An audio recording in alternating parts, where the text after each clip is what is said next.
All right, everyone, we have some more fear-mongering to talk about. Oh my god, Donald Trump is calling for the jailing of his political opponents. Well, that's not really true. Donald Trump is calling for the imprisonment, or at least the charging of, people that interfered with the 2020 election. This is politically not the most pragmatic thing to be talking about. To be clear, Donald Trump does need to talk more about issues and less about the 2020 election. You have to make it about 2024. There are some conservative commentators, by the way, that agree with this basic premise, and I understand. Here's the thing. When we're talking about the 2020 election, was it rigged? Yes. Was it fucked up? Absolutely. Does it matter here and now in this modern day? Only kind of. But the issues that affect people day to day, inflation, the border, crime, etc., those matter on a day-to-day basis, objectively and completely. Donald Trump can't get bogged down in continuing to talk about election interference and stuff like that. Just win this election. Then you can do whatever you want. Now, of course, Donald Trump is not calling for anything that would be particularly unethical. He's calling for effectively an audit of certain officials during the 2020 election, election officials, lawyers, etc., who may have broken the law. This is sensible. It makes sense. But it's going to be cast off as though it was sour grapes. Well, Donald, you lost the election. So how dare you talk about it? Yeah, how dare Trump call for accountability? I understand. I get it. But that's because I'm a high-info voter. Most people out there are only interested in a handful of issues that directly impact them. Even most Republicans, they're like, okay, well, 2020 was a while ago. This is 2024. Donald, what are you doing? And I would say I agree with them. While I'm sympathetic towards the concept, talking about it doesn't at this point make any sense at all. It doesn't make any sense because people want to hear... Kamala Harris isn't going to flesh out her plans. Like, her platform has like 4 planks maybe, and most of that is stolen homework. So she's at a loss. She's not explaining herself to the public and saying what she'll do. And the things that she does proclaim that she wants to do mostly fall in line with Trump's platform itself. He needs to press her on this, by the way, tomorrow at the debate. Why are you stealing my homework, Kamala? Is it because you don't have any good ideas of your own? God, that would be a good line. But talking about the 2020 election, or election officials, election integrity, is of import. It is absolutely important. But it's only directly of import to people who are sort of in the know. We are a minority. We need to understand that. Like clankers, I like to think that the people that watch my videos are more informed than the average voter. I think I'm right in thinking that, by the way. But we're in a minority. Most American voters don't give a fuck about the 2020 election at this point. They just don't give a shit.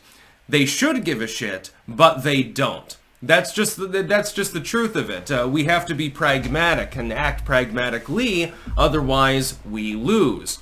Republicans are very good at not acting pragmatically. I say this as a non-Republican, of course. They're very, very good at getting bogged down over some ethical complaint or something like that, and they pursue it to no end.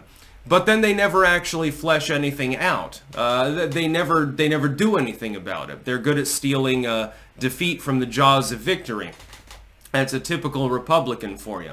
There's a reason why I haven't joined the GOP. I will support Trump. I will support candidates that I ideologically align on, like Rand Paul or Thomas Massey, somebody like that. But I'm not going to support the GOP. Jesus. They'll probably call Trump out for calling for accountability. In fact, a few of them have, like Mitt Romney. Well, it's sour grapes mode. You are fundamentally correct in the pragmatic sense. You are not fundamentally correct in the ethical sense. You know that the 2020 election was messed with.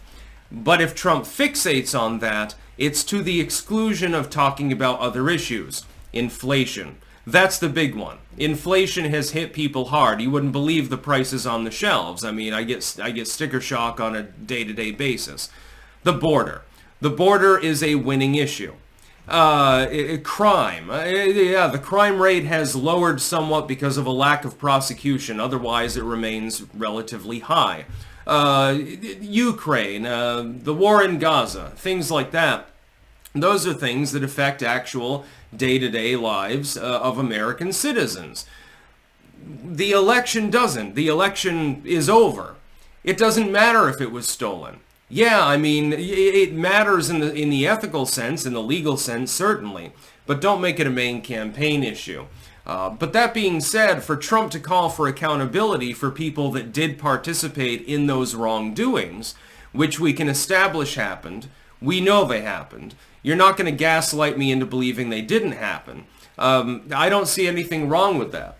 It's just not necessarily the most pragmatic thing he could be talking about right now.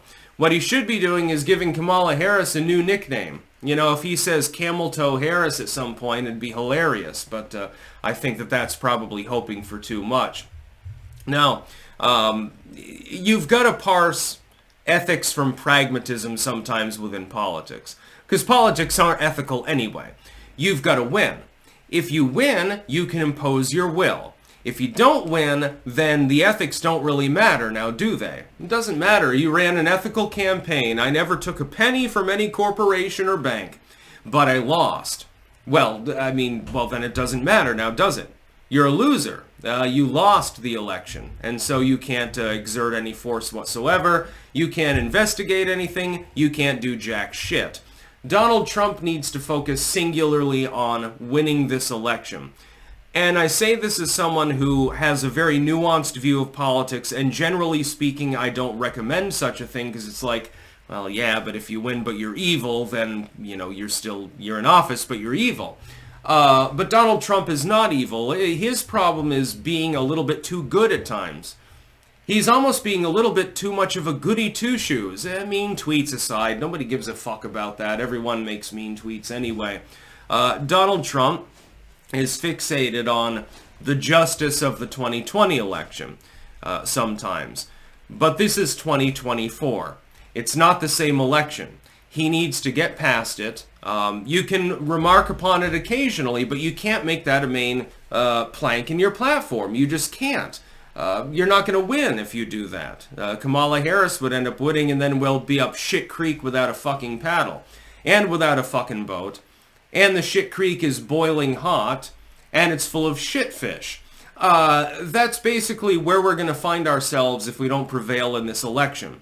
Kamala Harris is a goddamn psychopath. I think that Trump, by the way, understands this. I think that he understands that she's psycho in the literal sense. I think he knows that she's dangerous, as in a danger to herself and others, especially Willie Brown's Willie. It's a big problem. I don't see any problem with him calling for accountability, and that's basically what he's doing. But don't get bogged down in it. Talk about the issues. Flesh out Kamala Harris's platform if she's not willing to actually make one, and then call it a day. You can't help but win the election at that point. That's about all. Peace out.